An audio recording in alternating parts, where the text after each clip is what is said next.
Người ta thường nói tiền bạc làm con người thay đổi. Không, nó chỉ lột mặt kẻ tham mà thôi. Lúc chưa có gì trong tay, ai cũng nói đạo lý nghe rất hay. Nào là nghĩa tình, nào là trước sau. Nhưng đến khi cầm được tiền, có quyền chọn lựa, có lợi ích trước mắt, mới biết ai giữ được mình, ai sẵn sàng quay lưng. Tiền chỉ là công cụ.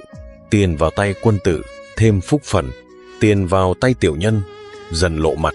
Còn người lòng dạ rẻ tiền thì lấy tiền làm thước đo tất cả, đổi luôn cả tình nghĩa. Đừng đổ lỗi cho tiền. Tiền không xấu, chỉ có lòng người quá rẻ mới làm bẩn đồng tiền mà thôi.